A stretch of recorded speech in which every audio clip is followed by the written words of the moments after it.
My name is Annabelle Thompson, and I'm 28 years old. 4 weeks ago, my parents sold my grandmother's antique piano, the one she promised would be mine, and used all $95,000 to buy my sister a brand new Mercedes. They thought Grandma was too sick in hospice to ever find out. They thought I was too weak to tell her. They were wrong. When I finally told Grandma what they'd done, she didn't cry. She didn't scream. She simply reached for her phone, dialed one number, and said 7 words that would destroy everything my parents thought they owned. Before I tell you what those 7 words were, and what happened next at my mother's 60th birthday party, please take a moment to like and subscribe, but only if you genuinely enjoy this story. Drop a comment, and let me know where you're watching from and what time it is there. Now let me take you back to the day it all started, the afternoon my grandmother was admitted to hospice. The call came on a Tuesday afternoon, right after my last piano lesson of the day. "Eleanor's had another heart attack," my father said. No greeting, no warmth.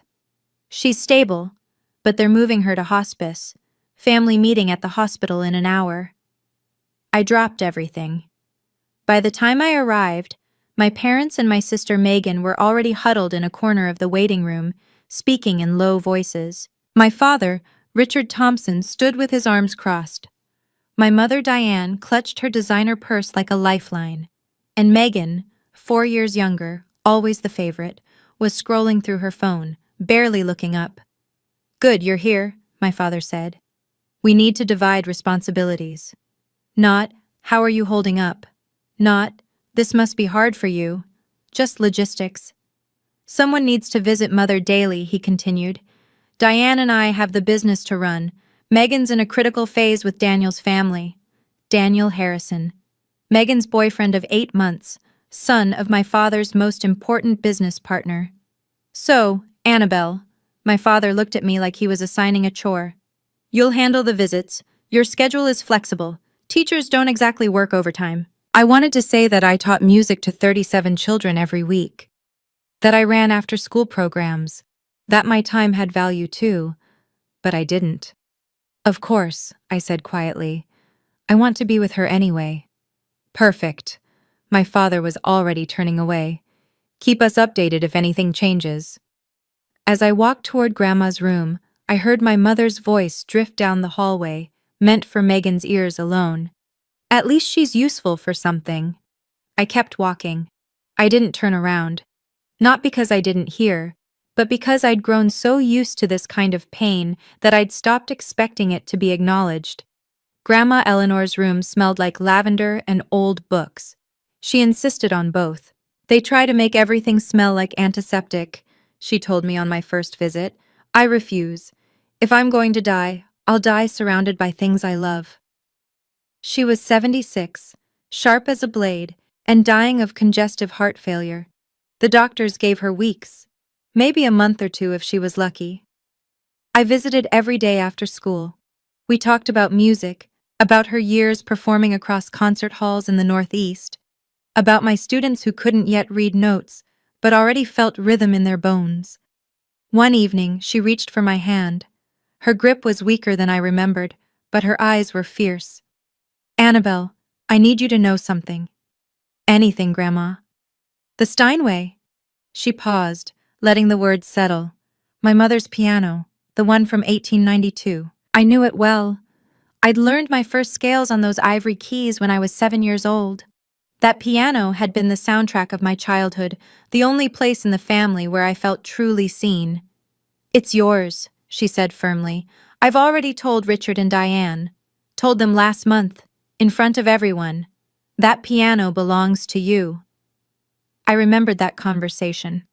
My father's jaw tightening, my mother exchanging a look with Megan, my sister rolling her eyes and muttering something about sentimental junk.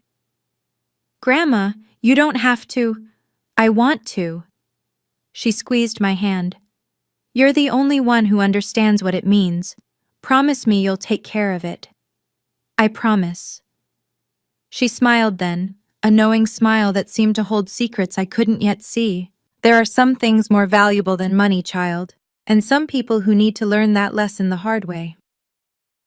2 weeks later, everything changed. Grandma had asked me to bring some old photographs from her house, pictures of her performing days, images she wanted to see one last time. I still had a key, so I drove over after school on a rainy Thursday afternoon. The house was quiet, too quiet. I walked through the foyer, past the dining room, and into the living room where the Steinway had stood for 30 years. The space was empty. I stopped breathing. Where the piano should have been, there was nothing but a rectangular indent in the carpet, a ghost of something that had lived there for decades, now violently removed. My hands were shaking as I pulled out my phone. "Mom," my voice cracked. "Where's Grandma's piano?" A pause. Then my mother's voice, casual and dismissive. "Your father handled it. Adult matters, Anna. You don't need to worry about it." "Handled it how? Where is it?" I said, "Don't worry about it." "Mom." Click. She hung up on me. I stood in that empty living room for what felt like hours, staring at the indent in the carpet. The rain pattered against the windows. Somewhere in the distance, thunder rolled. I drove to my parents' house that evening. My father answered the door with a glass of scotch in his hand, looking annoyed at the interruption. "The piano," I said. "What did you do?" He didn't even flinch. "Sold it. Got 95,000 for it. Good price." The world tilted. "You sold it? Grandma said it was mine." "Grandma's dying, Anna." He took a sip of his drink. "She doesn't need a piano, and neither do you." Behind him, I heard the jingle of car keys. Megan appeared in the hallway, grinning. New keys. For a new car. "You bought her a car." My voice was flat. "With Grandma's piano." My father shrugged like I'd asked about the weather. "Mercedes-Benz. Megan needs to make the right impression on the Harrisons. Daniel's family is particular about appearances." "That piano was supposed to be mine." "And what would you do with it?" My mother appeared behind my father, arms crossed. "You teach children's music classes, Anna. You don't perform. You don't have the space. Megan needed that money for her future." Her future. I repeated the words, tasting their bitterness. Megan sauntered into the foyer, swinging her new keys like a trophy. "Don't be jealous, Anna. It's not a good look." She smiled, all teeth. "Maybe if you'd picked a better career, you could afford nice things too." I looked at my parents, at my sister, at the life they'd built where I was always the afterthought, always the one whose needs came last. "Does Grandma know?" Silence. "Does she know you sold her piano?" My mother's face hardened. "She's in hospice, Annabelle. She's on morphine half the time. She doesn't need to know anything that might upset her." "You mean you don't want her to know?" "I mean—" My mother stepped closer, her voice dropping to something cold and threatening. "That if you tell her, and it causes her stress, and something happens, that will be on you. Do you want to be responsible for killing your grandmother?" The accusation hung in the air like poison. I should have backed down. The old Annabelle would have. But something had shifted inside me. Something had finally broken. "Grandma has a right to know what happened to her property," I said quietly. "And I won't lie to her." I turned and walked out before they could respond. I didn't sleep that night. My apartment felt smaller than usual, a modest one-bedroom that my parents had always mocked as proof of poor life choices. I sat on my secondhand couch, staring at a framed photograph on the bookshelf. Grandma Eleanor at her final concert, 20 years ago. Her fingers poised above the keys, her face luminous with purpose. That same piano, the one they'd sold like it was nothing. My mother's words circled in my head. "If something happens, that will be on you." Was she right?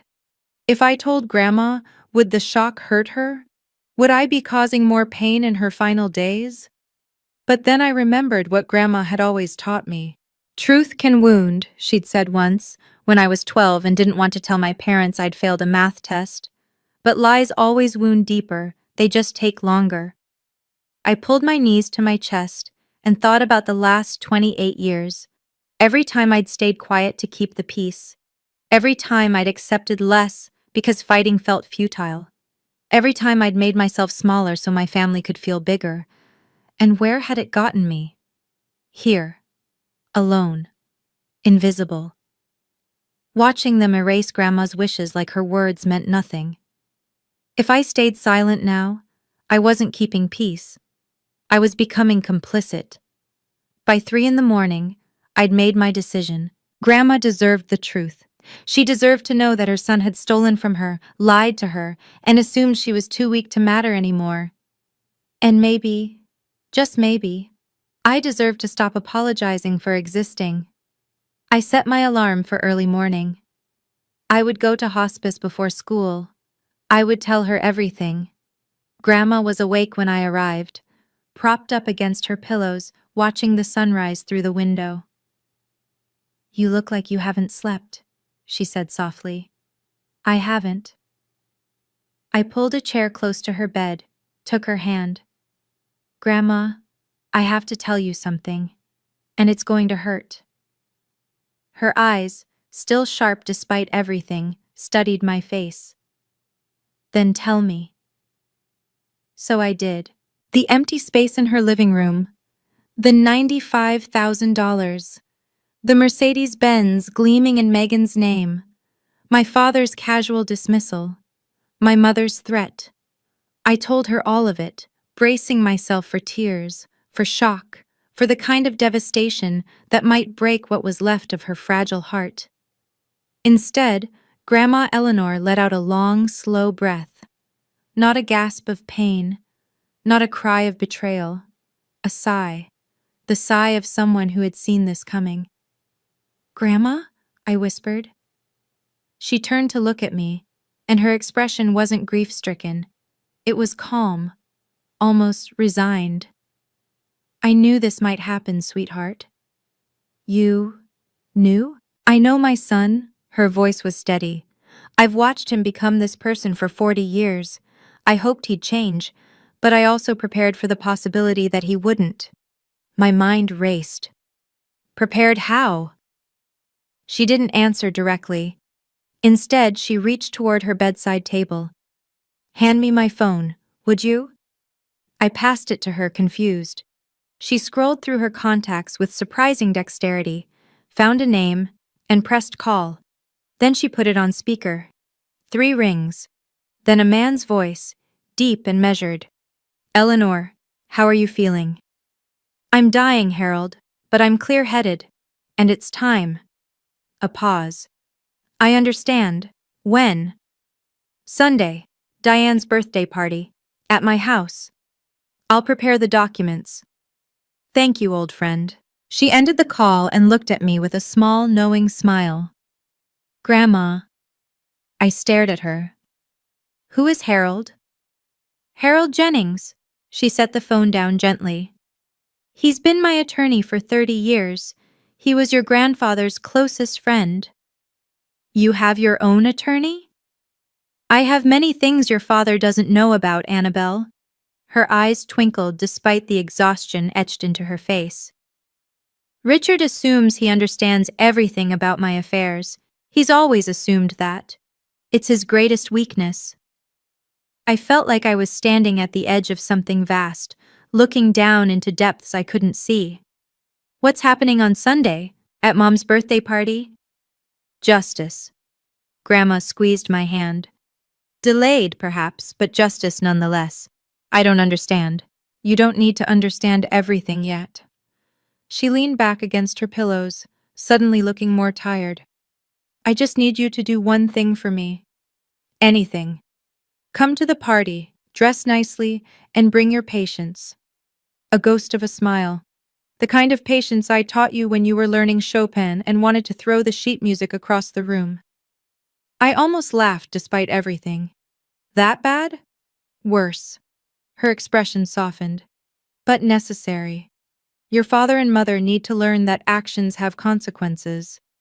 And I've spent 5 years making sure that when the lesson finally came, it would be unforgettable." 5 years. She'd been planning something for 5 years. "Grandma, what did you do?" She closed her eyes, exhaustion winning out. I protected you, sweetheart, the way I should have protected you all along. I'm only sorry it took me so long to act. I sat with her until she fell asleep, my mind spinning with questions. Harold Jennings. Sunday. My mother's birthday party in Grandma's house. Something was about to change. I could feel it. I just didn't know what. 2 days later, I found myself sitting in a small law office on the outskirts of Philadelphia. Harold Jennings was nothing like I'd expected. He was in his late 60s, with silver hair and gold-rimmed glasses, his movements slow but precise. His office smelled of old leather and paper, lined floor to ceiling with legal volumes. Annabelle Thompson. He extended his hand. Your grandmother speaks of you constantly. It's a pleasure to finally meet you. Mr. Jennings, Harold, please.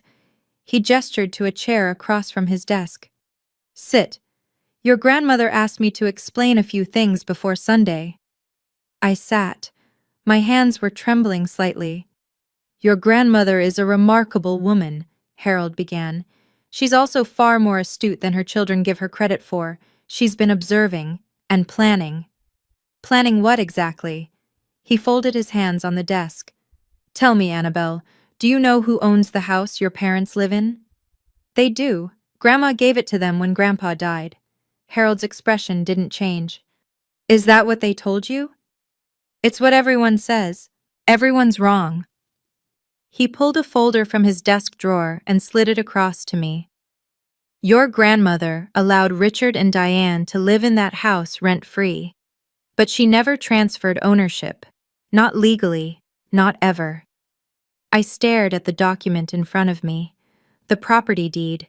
Eleanor Whitmore's name, clear as day, no transfer, no amendment.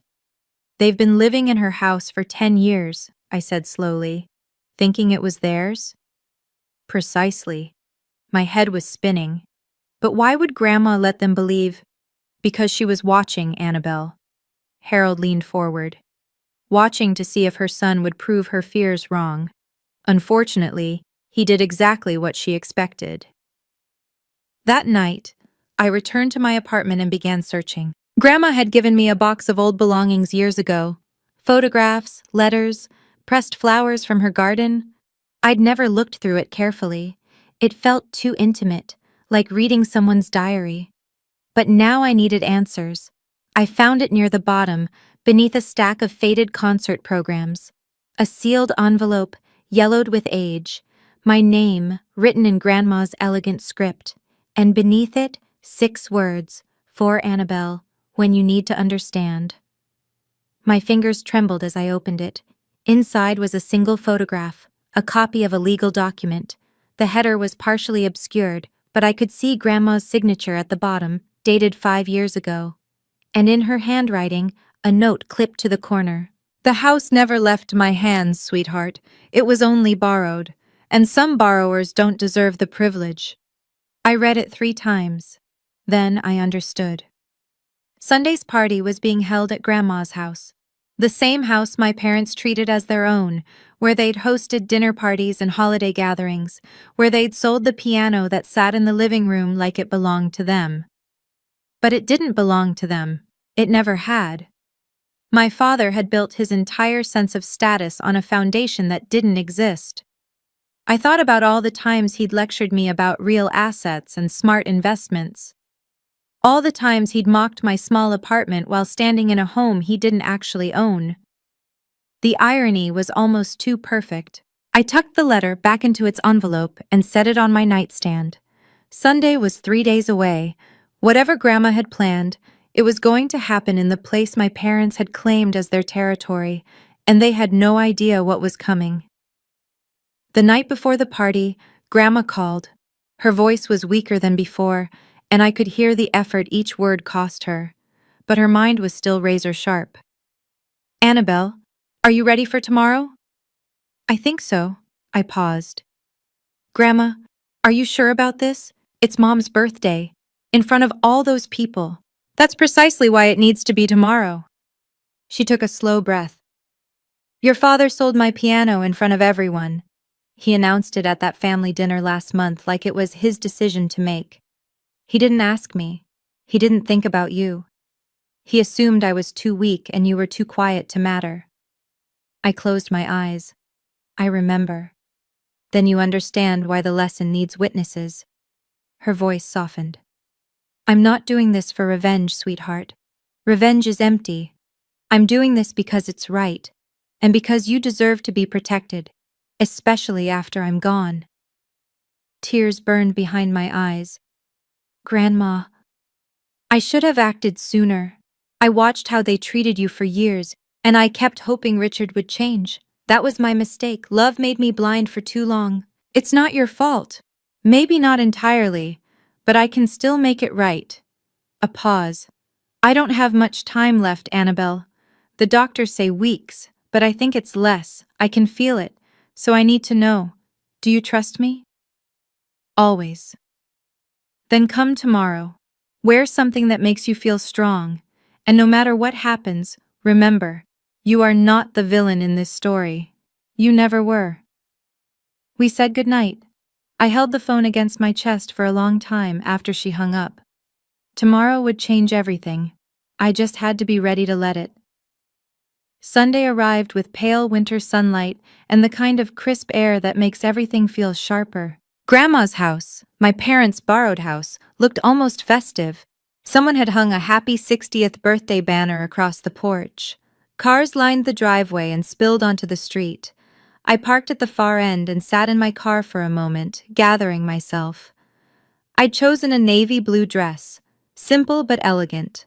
Pearl earrings that Grandma had given me for my 21st birthday. My hair pinned back neatly, armor for a battle I didn't fully understand. Inside, the house buzzed with about 30 guests. Aunts and uncles I saw only at holidays, neighbors from the old days, a handful of my father's business associates. I recognized Mr. Harrison near the fireplace, Daniel standing beside him with Megan on his arm. The living room drew my eye immediately. The corner where the Steinway had stood for 30 years was empty. Someone had placed a large potted plant there, trying to fill the void. It looked ridiculous, a leafy green apology for something that couldn't be apologized away. My mother stood near the dining table in a red designer dress, accepting compliments like a queen receiving tribute.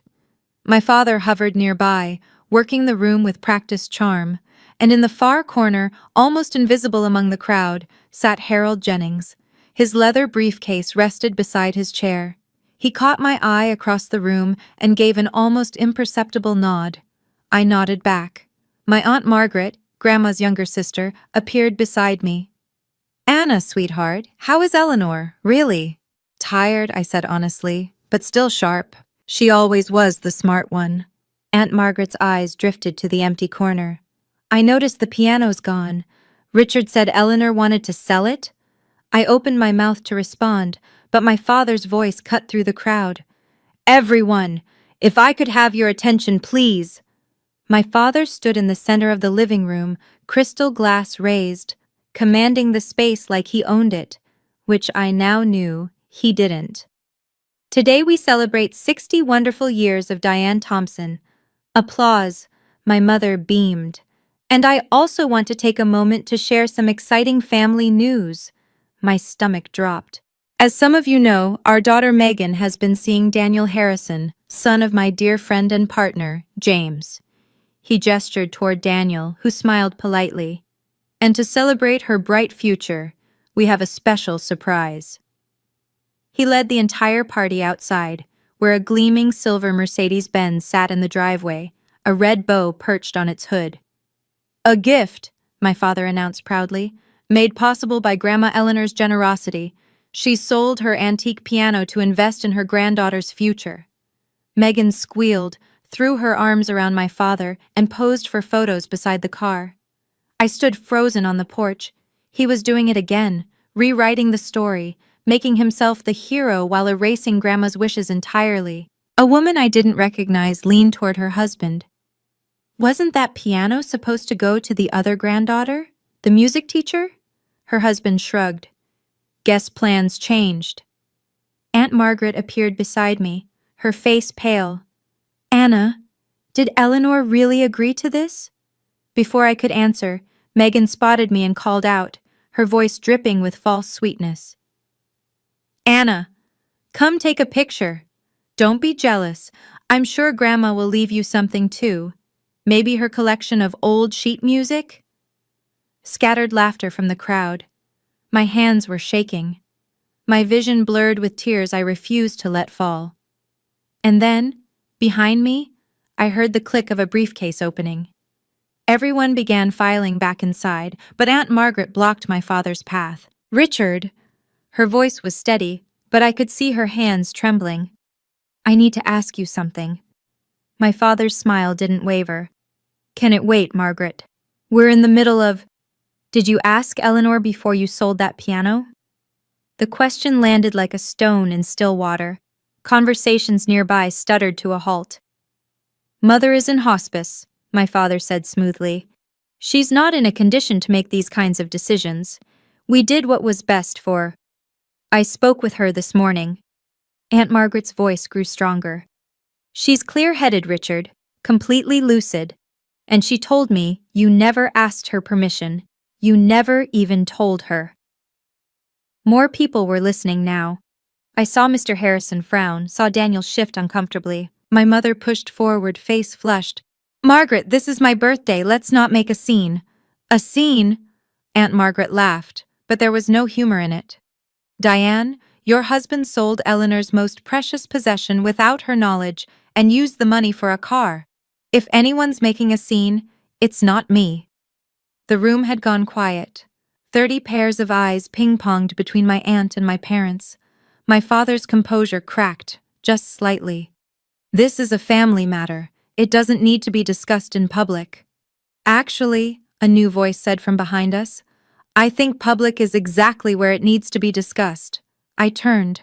Harold Jennings was standing now, his briefcase open, a folder of documents in his hand. He walked toward the center of the room with the calm authority of a man who had done this 1,000 times. Good afternoon, everyone. My name is Harold Jennings. I'm Eleanor Whitmore's attorney. My father's face went white. The silence was suffocating. Harold positioned himself near the empty corner where the piano used to stand, a choice that felt deliberate.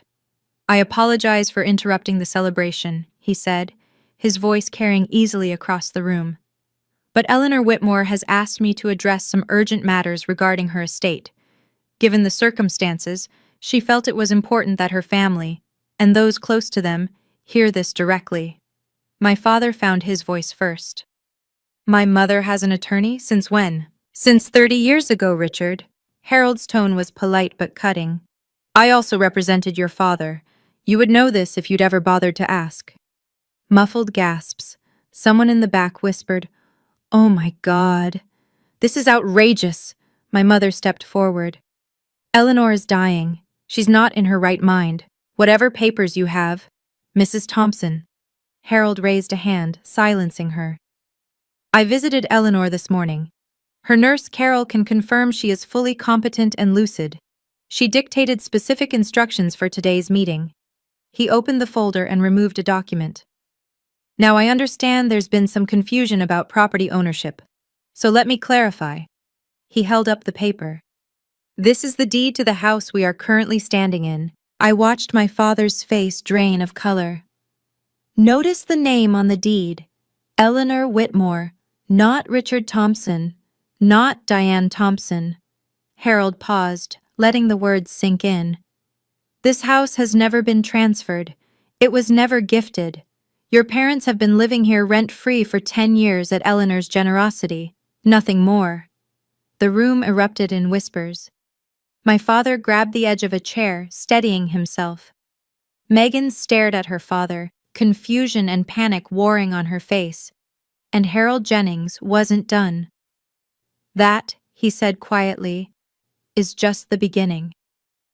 If you're still here, I'm guessing you're holding your breath the same way I was in that moment.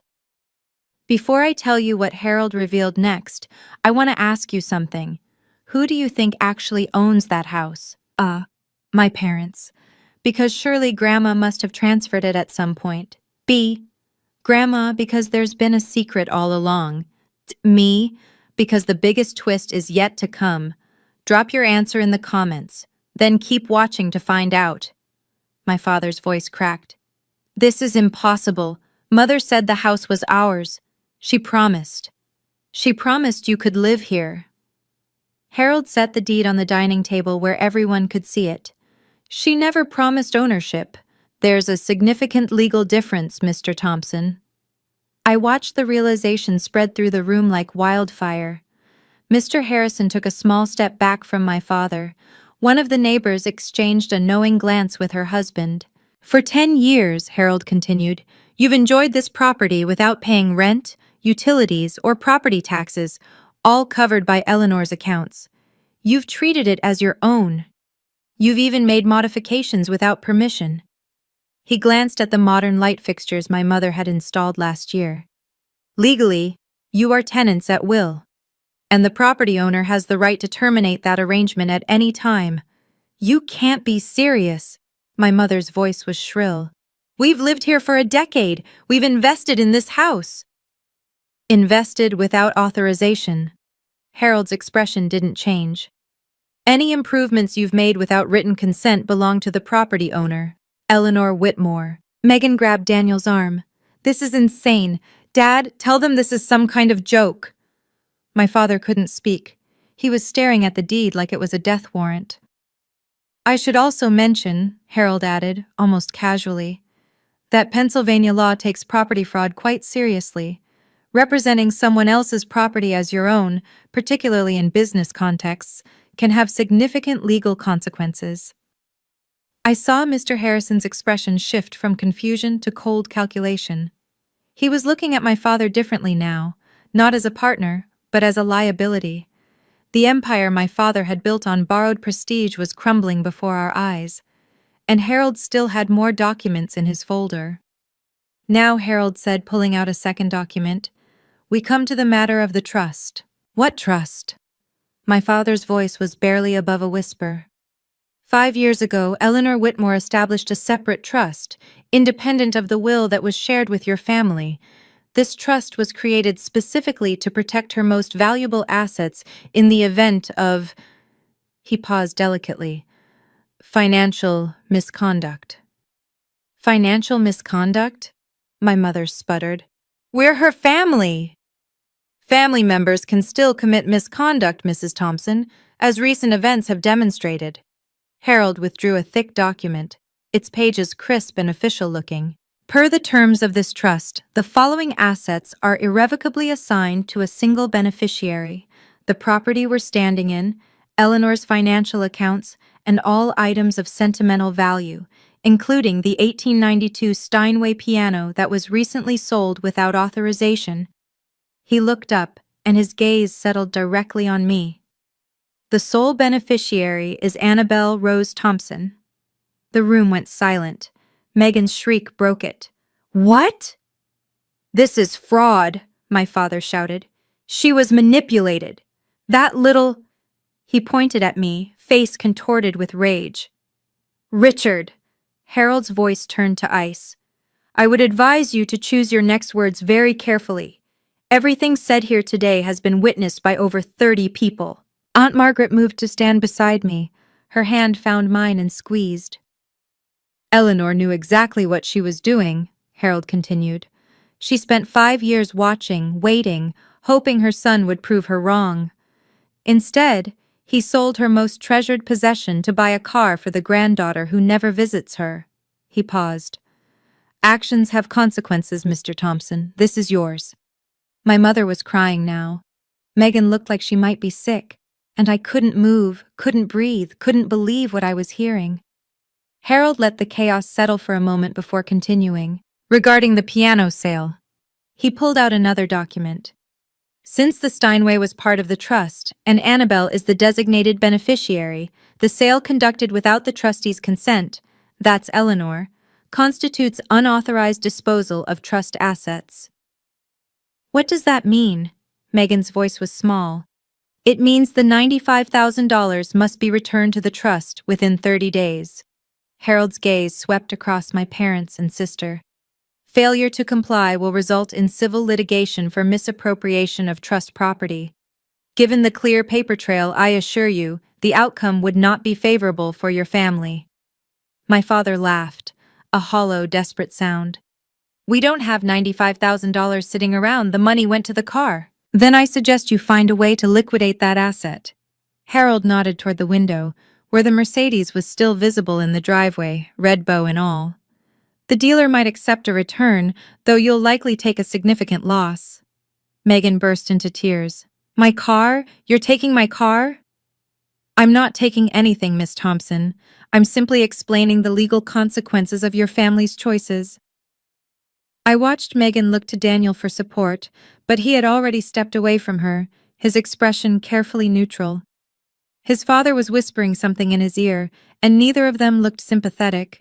"Additionally," Harold added, "Eleanor has asked me to inform you that your living arrangement in this house will be formally restructured. You may continue to reside here temporarily, but a proper lease agreement will be required." "A lease?" My mother's voice was barely audible. "In the house we've lived in for 10 years?" "In the house," Harold corrected gently, "that you never owned." The room had gone deathly quiet. Every eye was on me. My father turned slowly, his face twisted with betrayal and fury. "You did this. You poisoned her against us." I stood my ground. "No, Dad. I didn't do anything." My voice was steadier than I expected. "Grandma made these decisions 5 years ago. Before I knew anything about them. I only found out this week." "Liar!" My mother's voice shook with venom. "You've always been jealous of Megan, of our family's success. This is your revenge." Revenge? I felt something cold and hard crystallize inside me. I didn't sell Grandma's piano without asking her. I didn't spend the money on a car for myself. I didn't lie to everyone about what happened. I stepped forward, looking directly at my mother. I'm not the one who said at least she's useful for something when I agreed to visit Grandma every day. I'm not the one who hung up on me when I asked questions. And I'm not the one who threatened me, saying I'd be responsible for killing Grandma if I told her the truth. Gasps rippled through the crowd. Aunt Margaret's hand tightened on mine. I spent 28 years being invisible in this family. My voice didn't waver. I accepted it because I thought that's what love required, shrinking yourself to make others comfortable. I looked at my father, at my mother, at Megan still crying over her doomed Mercedes. But Grandma taught me something different. She taught me that loving yourself means standing up for what's right, even when it costs you everything. I took a breath. "So here's what I want you to understand. I'm not apologizing anymore. I'm not staying silent anymore. And I'm done pretending everything is fine when it isn't." The room was absolutely still. After the crowd began to disperse, slowly, awkwardly, with whispered goodbyes and avoided eye contact, Harold pulled me aside. "Annabelle, we need to discuss next steps." I nodded, still feeling surreal, like I was watching myself from outside my body. "Legally, you have several options." He spoke quietly, so only I could hear. "You could demand immediate eviction. Given the circumstances, your grandmother would support whatever you decide." I looked across the room at my parents. My father had collapsed into a chair, head in his hands. My mother stood frozen by the window, mascara streaked down her face. Megan had disappeared, probably outside, mourning her Mercedes. They looked broken. Part of me, a small, wounded part, wanted to twist the knife, to make them feel every ounce of the pain they'd caused me over 28 years. But that wasn't who I wanted to be. "I don't want to throw them out," I said slowly. "Not immediately." Harold raised an eyebrow. "Are you certain?" "Yes." I took a breath. "Here's what I want. The $95,000 gets returned within 90 days, not 30. I'll give them time to sell the car and figure things out. They can stay in the house with a formal lease agreement at a minimal rent. After Grandma—" I swallowed hard. "After she passes, they'll have 12 months to find somewhere else to live." That's remarkably generous, given everything. Maybe. I met his eyes. But I'm not doing this to punish them. I'm doing it because it's right, and because I refuse to become the kind of person they are. Harold studied me for a long moment. Then he nodded, a hint of respect in his expression. Your grandmother said you'd respond this way? She's very proud of you, Annabelle. I know. My voice cracked. I know she is. The agreement was drafted right there on the dining room table, witnessed by Aunt Margaret and two of the remaining guests. My father signed without looking at me.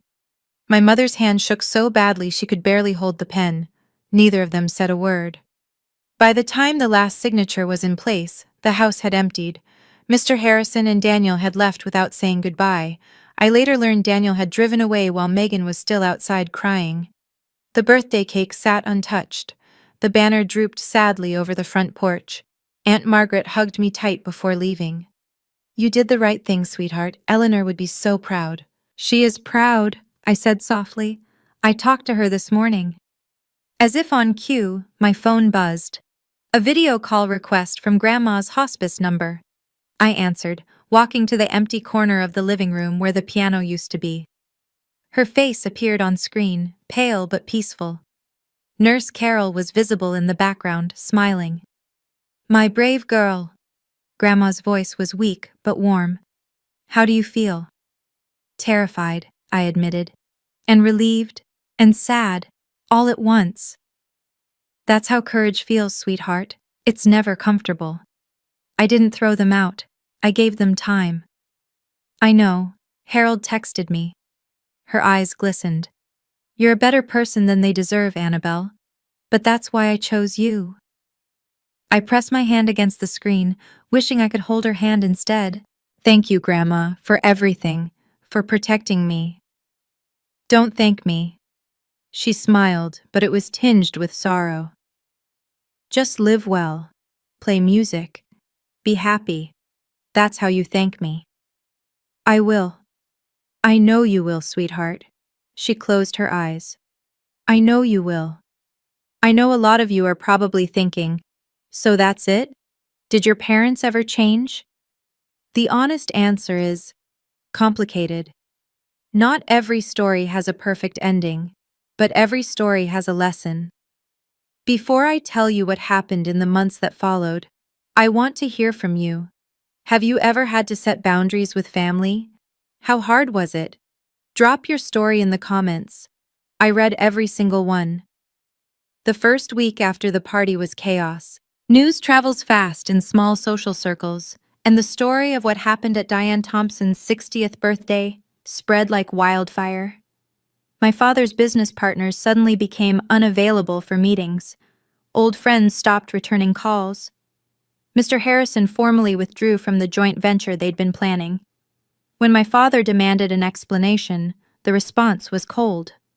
I can't do business with someone I can't trust, Richard. If you'd deceive your own mother, what would you do to a partner? The deal would have been worth over $200,000, gone in an instant. Megan had to return the Mercedes.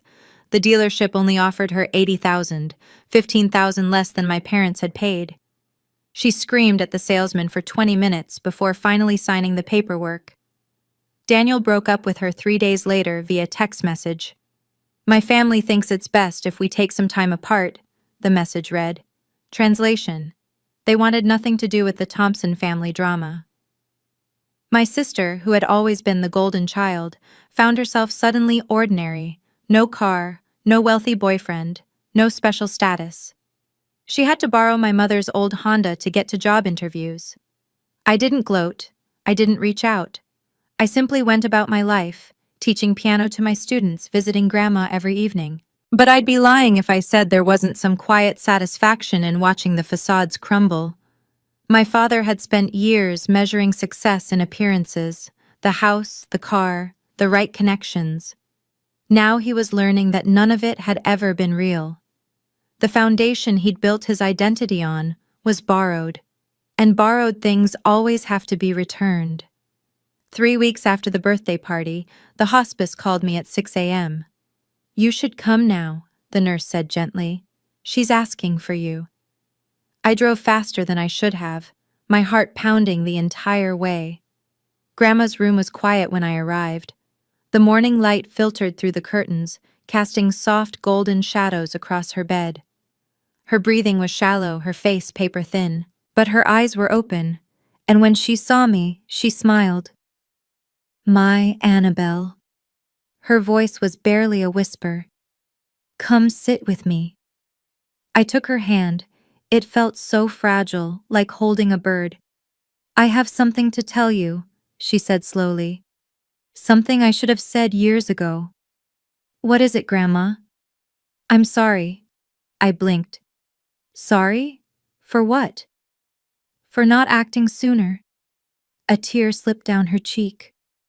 "I watched how they treated you, year after year.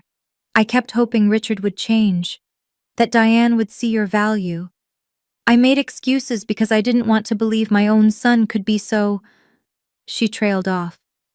"It's not your fault," I said, my own tears falling now. "Maybe not entirely, but I could have done more. I could have protected you earlier, instead of waiting until I was dying." She squeezed my hand weakly. "I'm sorry, sweetheart. You deserved better." "You gave me everything that mattered," I said fiercely. "Music, love, the knowledge that I was worth something. That's more than they ever gave me." She smiled, and for a moment she looked like the grandmother I remembered from childhood, strong, radiant, full of life. "I'm so proud of you, Annabelle. You have a good heart, but you finally learned to guard it. You taught me that." "Then I did something right." Her eyes fluttered closed. "I'm tired now, sweetheart. Stay with me? Always." Grandma Eleanor passed away that evening, peacefully, with my hand in hers. The funeral was held 5 days later at the small church she'd attended for 50 years. Per her wishes, it was simple. No elaborate flowers, no ostentatious displays. Just music, memories, and the people who truly loved her. I played the piano during the service. Not the Steinway, that was gone, but a modest upright that the church had owned for decades. I played Chopin's Nocturne in E-flat major, the first piece Grandma ever taught me. The church was half full. Aunt Margaret sat in the front row, tissues clutched in her hand. Grandma's friends from her performing days filled several pews. White-haired women who remembered when Eleanor Whitmore had been a name that meant something in the classical music world. My parents sat in the back. They didn't approach me before the service, or during, or after. My mother wore dark sunglasses that hid her eyes. My father stared straight ahead like a man attending his own sentencing. Megan wasn't there at all. "Too emotionally fragile," my mother explained to someone who asked. I delivered the eulogy. I spoke about Grandma's music, her wisdom, her quiet strength. I spoke about how she'd taught me that love wasn't about grand gestures. It was about showing up, day after day, and choosing to see someone for who they really were. I didn't mention the drama. The funeral wasn't the place. After the service, my father started walking toward me. I saw him hesitate, take a step, then stop when my mother grabbed his arm and pulled him away. He never made it across the room. Maybe he wanted to apologize, maybe not, I'll never know. But I'd already made peace with the fact that some apologies never come. And some aren't needed anymore. 6 months later, I moved into Grandma's house. It felt strange at first, walking through rooms filled with her presence, sleeping in the guest bedroom I'd known since childhood. But slowly, it began to feel like home. I used part of the returned money to buy a new piano. Not a Steinway, those cost far more than $95,000. But a beautiful Yamaha Grand that filled the corner where Grandma's piano had once stood. Different, but meaningful in its own way. A new beginning. I started teaching private lessons on weekends. My first student was Aunt Margaret's granddaughter, Sophie, 8 years old, bright-eyed, with the same impatient energy I'd had at her age.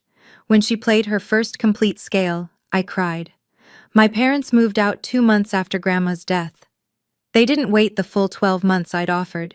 They said they couldn't live somewhere with so many painful memories. I think they just couldn't stand the reminder of what they'd lost. They bought a small condo across town. My father's business was struggling, scaled down to half its former size. My mother joined a different social club, one where people didn't know the family's history. We didn't speak. Not out of anger exactly, just distance. Some gaps are too wide to bridge. But I wasn't bitter. Bitterness is exhausting, and I had a life to build. In the evenings, I'd sit at the piano and play until the stars came out. Sometimes Chopin, sometimes Bach, sometimes just improvised melodies that went nowhere and everywhere. Grandma's presence lingered in those moments, in the smell of lavender from the garden she'd planted, in the creak of the old floorboards, in the way the light fell through the windows at sunset. She was gone, but she was everywhere, and I was finally free. 8 months after the funeral, my phone rang. Megan. I stared at the screen for 3 rings before answering. Anna? Her voice sounded different, smaller, less certain. Megan. Silence stretched between us, 28 years of sisterhood reduced to awkward pauses. I'm not calling to ask for anything, she said finally. I wanted to say something. Okay. I've been thinking a lot. About everything that happened. About how I acted. She took a shaky breath. I was so angry at first. At you, at Grandma, at everyone. I thought you'd stolen something from me. And now? Now? Another pause. Now I'm working at a marketing firm, entry level. I ride the bus because I can't afford a car, and I've started going to therapy. I didn't respond. I just listened. My therapist says I have a lot of unpacking to do. About Mom and Dad. About how I was raised. About why I thought I deserved everything without earning it. She laughed, but it was hollow. Turns out, being the favorite isn't actually a gift. It's a trap. I'm glad you're working through it, I said carefully. I'm not asking you to forgive me. Her voice cracked. I don't deserve that. I just wanted you to know that I understand now. Why you did what you did. Why Grandma did what she did. Grandma loved you too, Megan. She just couldn't reward behavior that hurt other people. I know. A sniffle. I know that now. We sat in silence for a moment. If you ever want to talk, I said slowly, I'm willing to listen. But trust takes time to rebuild. I understand. Good. We hung up without saying goodbye, not out of coldness, but because neither of us knew how. Some doors, once closed, open slowly. But they can still open. It's spring now, a full year since Grandma entered hospice. Tonight, I sit at my piano as the sun sets over the garden. The windows are open, and a warm breeze carries the scent of jasmine and freshly cut grass. I play Grandma's favorite nocturne, the one she performed at her final concert 20 years ago. The notes drift through the empty house, filling the silence with something softer. I think about everything that's happened. The betrayal, the reveal, the boundaries I never thought I'd have the courage to set. I think about Grandma, her strength, her patience, her quiet determination to protect me, even when I didn't know I needed protecting. I think about my parents, in their small condo, rebuilding a life that will never be quite what they imagined. About Megan, riding the bus, learning for the first time what it means to earn something. I don't hate them. Hate takes too much energy, but I don't need them anymore either. And that's a kind of freedom I never expected to find. The nocturne ends. The final notes hang in the air, then fade into the evening quiet. I look at Grandma's photograph on the piano, her at 60, radiant, fingers poised over the keys of the Steinway I'll never play again. I'm doing okay, Grandma, I whisper. I'm more than okay. Somewhere, I like to think she hears me. I close the piano lid, stand, and walk to the window. The stars are just beginning to emerge, pinpricks of light in the darkening sky. I don't have the original piano. I don't have the family I thought I had. But I have something better. I have myself. I have boundaries. I have a life I built on truth instead of silence. And that's the real inheritance Grandma left me. And that's my story. Thank you for staying until the end. If this resonated with you, if you've ever had to stand up for yourself in a family that made you feel invisible, I want you to know, you're not alone. Setting boundaries isn't selfish. It's how you honor your own worth. Hit like if this story meant something to you. Subscribe if you want more stories like this. And check the description for more videos I think you'll love. Take care of yourselves, and remember, you deserve to be seen.